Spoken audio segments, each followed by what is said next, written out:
Nisha, welcome to Spark TV. I'm so excited to have you here.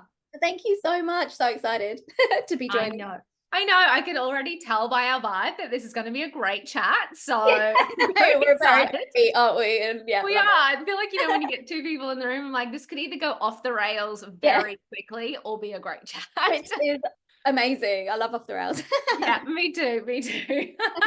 Let's start out by telling everyone who you are and what you do. Yeah, so I'm Nisha Abbey. I run Abbey Print Studio up in Brizzy. We're basically a textile and surface design studio, working with fashion and homeware brands, and other products like stationery and wall art and packaging. Basically, if there's a surface, we can design something and print on it. So that's kind of how I like to kind of say. So a lot of the artwork's kind of very painted and hand drawn. So yeah, quite creative studio here. So yeah. How cool. How cool is that? I Yeah. just feel like it sounds like you have created a business around something that you love. Yeah, like 100%. Like I was thinking about that today, and just it's taken a while to like get to here, and a lot of different roles and different ups and downs. But yeah, like just so grateful that I'm just painting and drawing most days. Like I was saying to a friend, I was painting like a Santa the other day, and I was like, what is my life? I'm just Yeah. painting Santa for my job, which is amazing, and I'm so grateful, and it's yeah, fun. That is so cool. I love it. Well, then tell me about the journey. So, how did you actually get here? Oh, it's been a bit of a crazy, well, not crazy, but it's been a long like wheel to kind of Windy. yeah, Yeah. windy road, that's the word.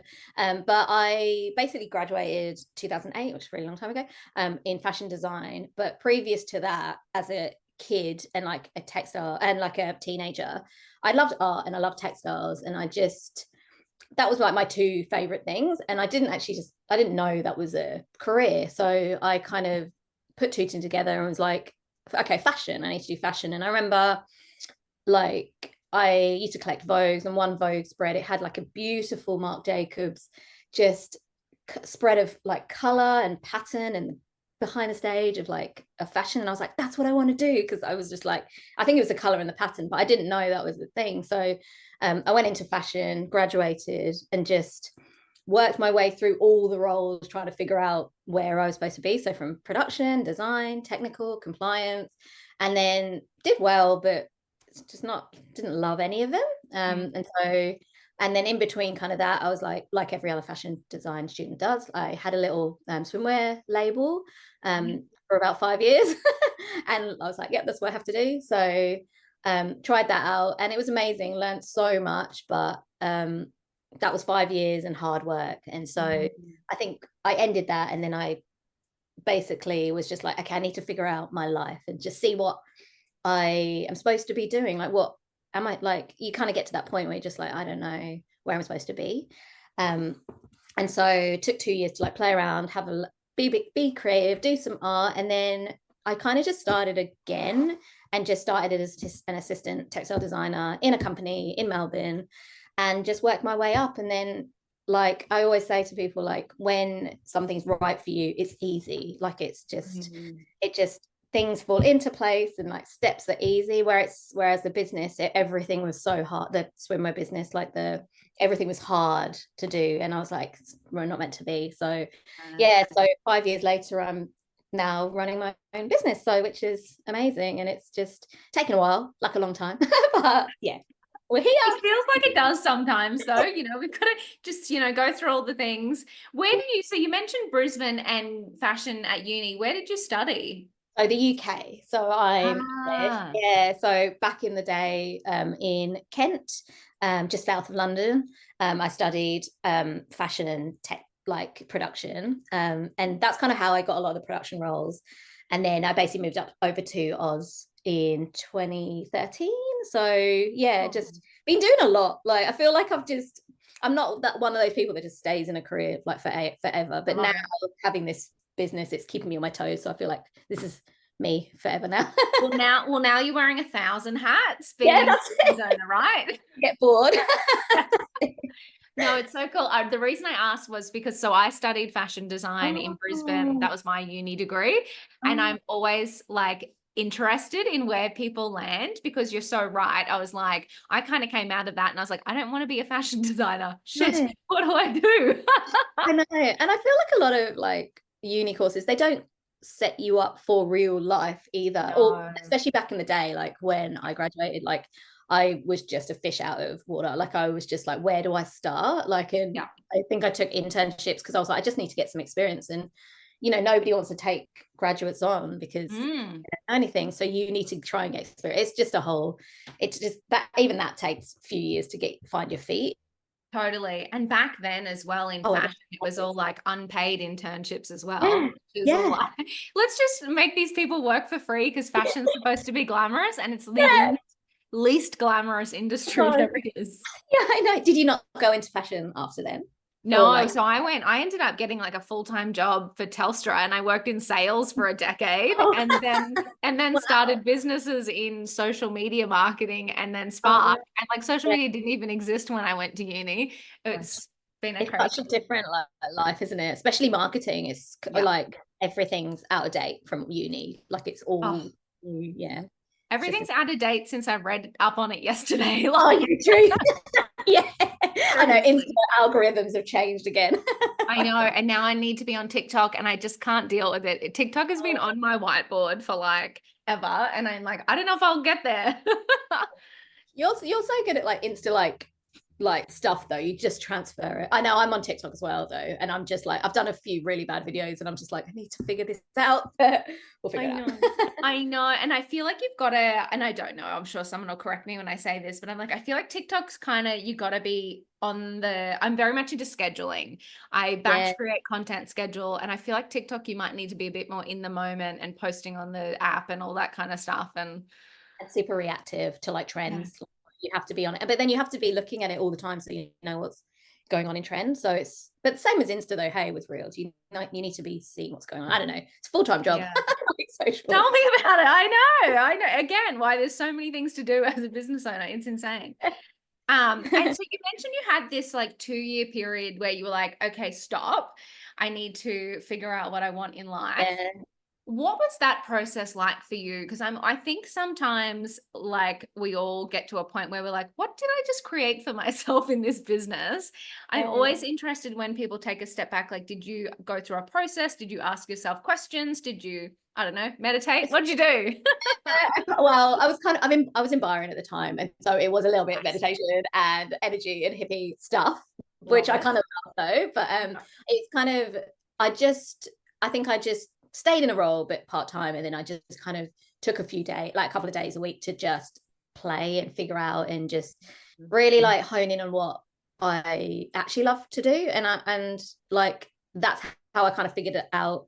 Just going back to like when I was younger and like just what did I love to do for free, or what could I do like all night long for free, and I loved doing it and I wouldn't even care, and that was basically art and design. And I just remember like as a teen, like I'd just be painting flowers. I did this whole kind of project on Georgia O'Keeffe um and Picasso and just like botanical artists, but like abstract artists. And like I did a few within those like 2 years. I did a lot of like art courses and like just playing around and like just drawing, like painting again and relearning to paint again from stopping for like 10 years.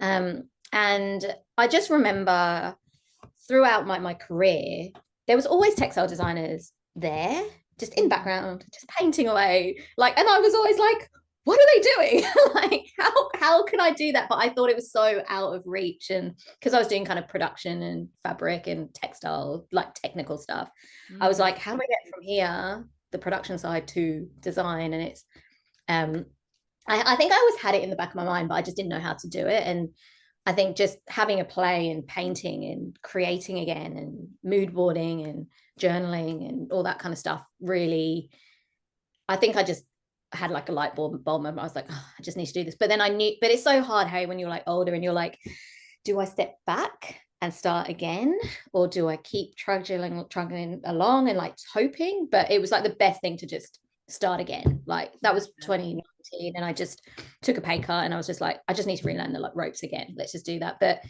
I kind of went up really quickly because I kind of knew the industry anyways. And then it was just the right thing to do. Like things just are easy. Hey, like I just feel, as I said before, like things just flow effortlessly when they're meant to be. And then if it isn't, and even in the business now, if like something's not quite right, you kind of just got to listen to that like gut intuition and just be like, okay, well, maybe not right now. Like, let's just leave that and just go down a different route. So I feel like that's what I learned a lot in the last kind of 10 years, just listening to what I need, So yeah. Yeah. I love that so much because I think you're right. I feel like there's like the struggle is almost romanticized a little bit. Like I feel like sometimes we're like, Yeah. it's supposed to be hard. There's that, if you're not doing anything like worth doing, it's going to be hard or whatever it is. Yeah. But Yeah. it's like, that's really just gelling with me right now because I'm like, I feel like that is that identity as a business owner, as I'm doing something really tough and I've just got to push through. And I love that you said, like, maybe sometimes it's okay to take a step back, whether Yeah. that be, getting rid of clients that are shit, Yeah. whether Yeah. it's getting rid of work that you don't love doing, whether it's, getting a job, whether it's taking a pay cut, whatever it is, that stepping back to actually propel yourself forward. I Yeah. just think that's so smart. Yeah. And but then I feel like you kind of just learn it over time. And then I feel like, especially with my swimwear label, I was just kept pushing and pushing. And then things just were so hard. And like, I was just like, well, that's like, whereas other friends who also had businesses in fashion, they were just going really well. And then I was just like, well, something's not right here. Like, oh, I'm not doing something right, or the product's not right. But just, yeah, it's just staying back. But then like hard work and keep, to keep pushing forward on something that is hard is relevant. But Yes. I think as well, if it's not feeling right, I think it's just parking the idea. And maybe maybe it's not right now, maybe it's like in a year or when it's the right time. I just feel like that's very me right now. I'm just like, if that's not working, it's gonna work at some point. It's just timing. So yeah. No, like literally as I said, it's just connecting with you. I'm like thinking of a few things that I have on my plate right now that I'm like, I hate. And Yeah. when I'm doing them, I like almost resent the Yeah. person. And I'm like, that's not okay. Like I shouldn't be having that in my world because they're actually awesome. And that actually is great. But I feel really horrible when I do those things. So it's like, maybe I do need to think about like refining what I'm doing. Yeah. And it will create space, I think, for you to do something else, which I think will Yes. be a bit more like rewarding. So I feel like that's so important this year for me. And so I feel like, it's good little advice. I love it. Share the love. This is great.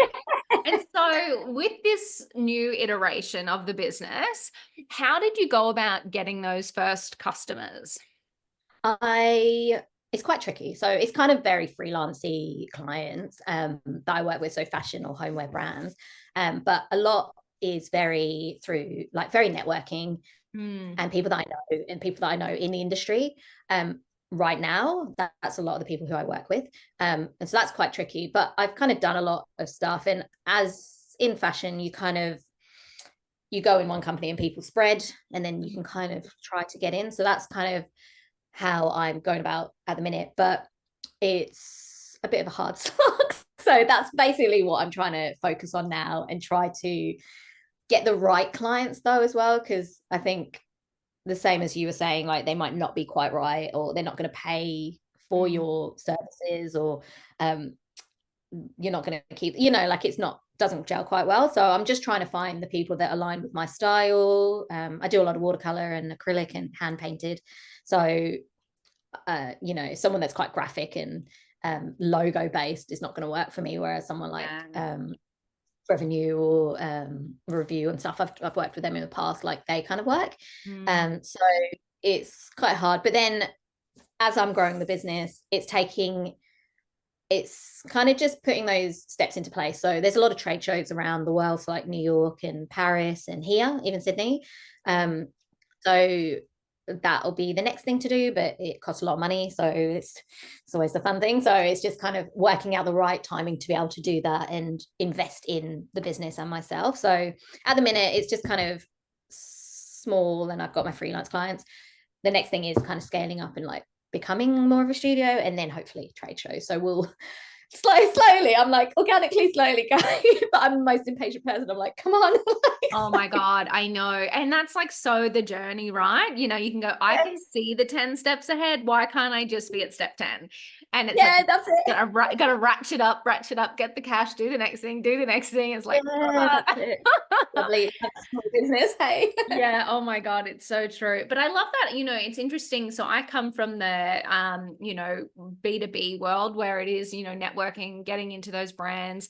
And then the biggest thing I found too was, you're right, they do kind of move on. So you get in a really good relationship, they move around. So sometimes that person can then walk you into the next brand that they're in. So networking is such a huge part of it in the early days, isn't it? God, it's huge. I feel like networking is, yeah, especially B2B, is everything. And there's not enough around. Like, I think you're Gold Coast, hey, and I'm up in Brizzy. There's like not enough kind of creative side, like creative networking. So I don't know. It'd be good to, I've got a idea to like try and start one up to like just get more creatives and businesses, but you know, social media and marketing and in the same place. So That's I a feel great like, idea. yeah, we'll get that going at some Yeah, point. So like another thing on the to-do list. yeah, Thanks. on my list. It's my forever to-do list of like a million Yeah. things to do. But yeah, so but I think networking's like number one, and like just keeping relationships well. Like I just feel like being like happy and outgoing and social and yourself, like authentic self to people, just really helps just get you far, and like to be able to network. And so you know, you to be, if someone is in another company, just to be able to say hi, how you going, like, and just I don't know, like starting going back to where you did like last talk. I don't know, it's kind of quite important to do that kind of back end Yeah, relationship oh, building. absolutely. And I think it's like forever ongoing as well. I think sometimes we get like go out and do like a big batch of like networking events, sales, rah, rah, rah, then we do all this Yeah, delivery, and then we're like, oh crap, I haven't talked to anyone in like 3 months. So I gotta go back out and do yeah, it. Kind of feel like you've got to just yeah, keep it humming along. yeah. And it's like, yeah, so like another little kind of, yeah, area of the business that you have to kind of keep working on. But it's fun. Like it's such a fun, I love networking. It's just Yeah. getting doing the right ones. But yeah. Totally. It's just, you know, putting my hair and makeup on and walking out the door that I have a problem with. Yeah, I know, Once I'm leaving the there, house. once I'm there, I'm fine. Yeah, I know.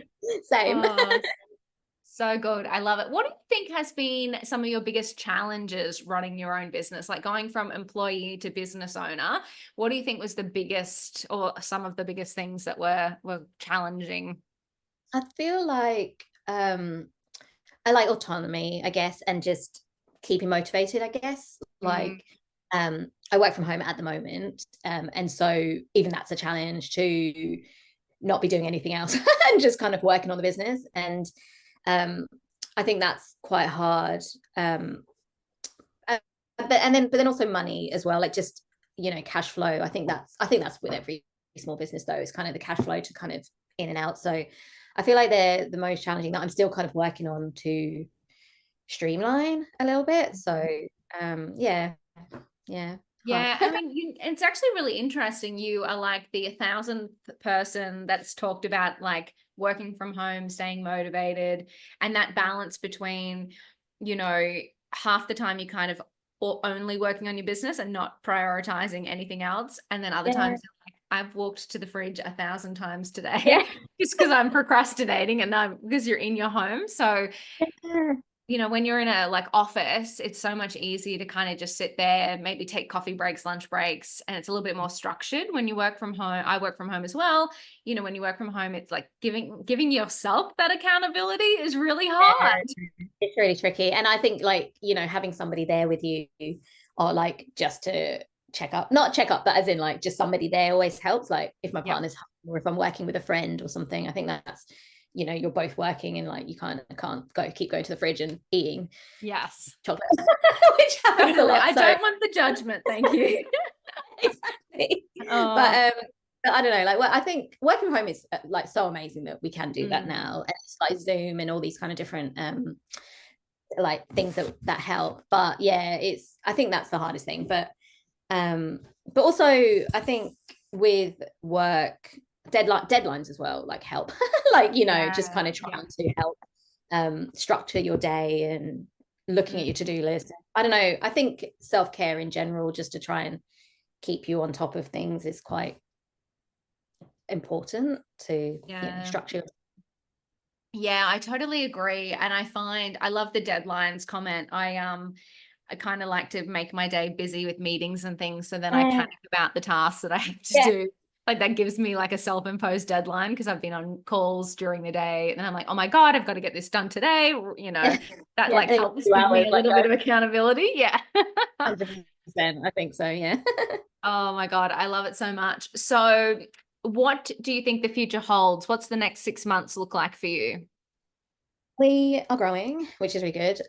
So I'm basically scaling up the business. So instead of just freelance small clients, I'm working on this big pattern library of design. So we've kind of just pretty much launched that. Mhm. It's on our website, Abbey Print Studio, but um, it's basically just, again, with the accountability, just every day I'm just working on new prints, and it doesn't need to be for a client, but it's just stuff that's trending or I feel kind of is relevant for right now. And so it's just a library of stuff that people can then are ready to buy and just go. So it's Mm. not just waiting for clients. I've got like a library. So that's Mm. exciting. And then I'm hoping to do a bit more like travel and trade shows and sell to clients. So that's really scary for me to like kind of I'm not the sale, I'm like a designer, I'm like behind the scenes, so sales is kind of hard. So I think just trying to find the clients and networking, and then trying to make myself go and sell, which is Mm. buying. So yeah, that'll be my next kind of 6 months of vulnerability. So I love it. I love it so much. Well, you have to, right? I mean, I think we made this comment at the start. It's like all of the hats that the business owner wears, and we love some of them and we don't love some of them. yeah, definitely. But it does make you grow. Hey, like just those hard things that are tricky to kind of trick in your mind, it just helps you become better person, hopefully. Totally. Do you have any strategies to trick yourself into like going out and doing the things that you hate doing? Oh my God, just booking it in and then just having to be there. Yeah, totally. It's a pressure. I committed to it. I've got to do it now. Yeah, exactly. And also I feel like it's always like the lead up to the thing. Like it's Yes. that fear or like procrastination. And then you're there and then you're like, oh, it's fine. It's like It's totally so love true. it. Yeah. Yeah. So it's kind Yeah. of it's just in your mind. But yeah. I do that too. So I am not a morning person. I hate getting up in the mornings. And so I book 7 a.m. calls because I'm like, I got to show up, right? Like I got to get up. Yeah, exactly. And Oh, I then love you're that. there, and then I'm like having a cup of coffee, I'm chatting to someone, and I'm like, oh, I'm awake now. Oh, okay, like I Yeah, can do yeah. all the things. It's fine. I So love that. I do. I love like those strategies to like to try and like trick trick yourself. yourself. Yeah. Yeah, I am just tricking myself. That's how I'm getting through business all life. day long. That's Yeah. yeah. I feel like that's what I'm trying. That's actually what I'm learning to do. I'm just like, just do it. Don't overthink it. Just do a podcast, for example, today. Yes. So Oh my God. And it's been so good. I love it. I love it. Oh my God. Incredible. So I always like to leave these podcasts on one last piece of advice. So reflecting on your time in business, what would be one piece of advice that you would give to another woman on her journey? I feel like really understanding why you're getting into business and why you're doing that thing in business. And like I said earlier, like if you love doing it if you love doing it for free all night, like then you're meant to do it. If you don't, then just keep working, keep figuring out what you need to do, just because I think it'll save you so much time in the long run. I love that. I mean, the way you put it around, what would you do for free in the evenings? Like I reflect Yeah. on, as I said, all the things I'm doing right now. And you're so right. Like the things that I would just sit up all night and tinker with, I'm like, Yeah. yeah, why don't I do more of that and less of the stuff Yeah. that I hate? Like, and then, even if people are in businesses right now that they're going, oh my God, I've got a business I hate. It's like, how can you carve out time then for like the little bits of joy so that you can kind of build that up over time and slowly get rid of the crap that you hate? Yeah, exactly. And just delegate. And obviously, like as a small business, you kind of have to do everything. But Mm. like, yeah, carving out just 5 minutes to do a bit of drawing or something is so important to your sanity and And remembering why you're doing what you love. So yeah. Oh my God, you are incredible, Nisha. Thank you so much for sharing your story and your journey with the Spark community. I know there were so many good little nuggets of wisdom in there, so I appreciate you. Oh, thank you so much. It was great. Lovely to speak to you.